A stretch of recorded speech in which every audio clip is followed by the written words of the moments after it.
Salut à tous et bienvenue sur Hashtag Protestant 2.0. On est lundi le 27 juillet, je suis heureuse de vous retrouver en ce début de semaine pour démarrer avec la lecture issue de l'Évangile de Jean au chapitre 6 à partir du verset 47. Un passage qui nous explique, et c'est Jésus qui nous le dira lui-même, qu'est-ce que c'est le pain de la vie, pourquoi est-ce que Jésus, dit-on, est le pain de la vie.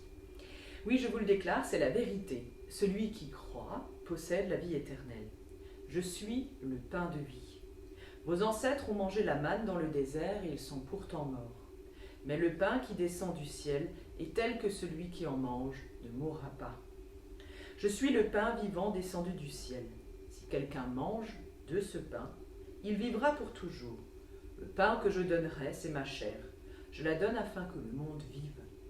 Là-dessus, les Juifs discutaient vivement entre eux. Comment cet homme peut-il donner sa chair à manger, se demande-t-il. Jésus leur dit, oui, je vous le déclare, c'est la vérité. Si vous ne mangez pas la chair du Fils de Dieu, oui, et si vous ne buvez pas son sang, vous n'aurez pas la vie en vous. Celui qui mange ma chair et boit mon sang possède la vie éternelle, et je le relèverai de la mort au dernier jour. Car ma chair est une vraie nourriture, et mon sang est une vraie boisson. Celui qui mange ma chair et boit mon sang demeure uni à moi et moi à lui. Le Père qui m'a envoyé est vivant, et je vis par lui. De même, celui qui ne mange vivra par moi. Voici donc le pain qui est descendu du ciel. Il n'est pas comme celui qu'ont mangé vos ancêtres qui sont morts, mais celui qui mange de ce pain vivra pour toujours. Jésus prononça ces paroles alors qu'il enseignait dans la synagogue de Capernaum. Le pain de la vie, qu'est-ce que c'est?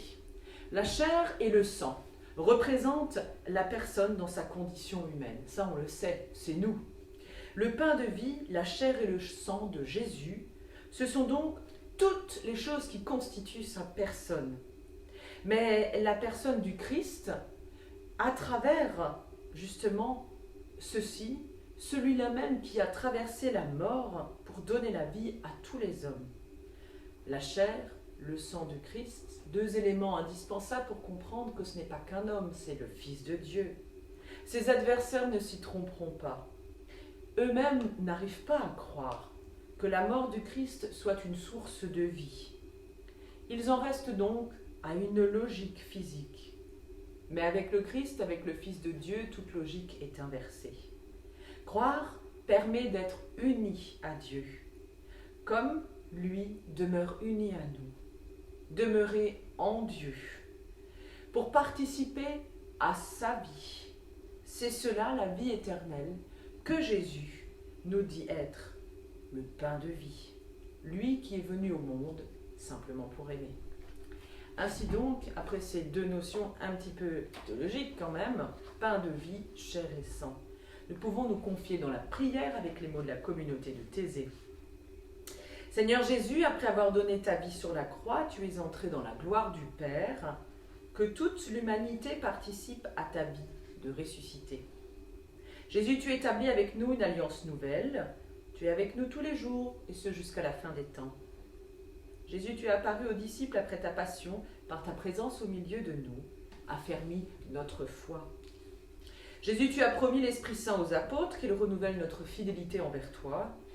Oui, tu as envoyé les apôtres annoncer la bonne nouvelle jusqu'aux extrémités de la terre, que l'Esprit Saint fasse de nous tous des témoins de ton amour. Seigneur Christ, aurions-nous la foi jusqu'à transporter les montagnes? Sans amour, que serions-nous? Toi, Seigneur, tu nous aimes, sans ton esprit qui habite en nos cœurs, que serions-nous? Oui, Seigneur, tu nous aimes, et tu ne veux ni souffrance, ni détresse humaine. Esprit du Christ, esprit de compassion, esprit de louange, ton amour est pour chacun, et il ne s'en ira jamais. Bénis-nous, Seigneur Jésus-Christ, nous et tous ceux que tu nous as confiés, garde-les avec nous dans ta paix. Amen. En vous souhaitant un super bon début de semaine avec du soleil, de la joie, des retrouvailles aussi, et puis des belles vacances. Alors on se retrouve demain matin pour la prière du petit-déj. Et n'oubliez pas notre rendez-vous désormais hebdomadaire du mercredi. On va faire un tour en Alsace du Nord pour vous faire découvrir les paroisses et les communautés, à la rencontre des personnes dans leur paroisse. Et dimanche, notre rendez-vous à 11h en vidéo avec une méditation proposée par un collègue de notre union d'église. Je vous dis à demain.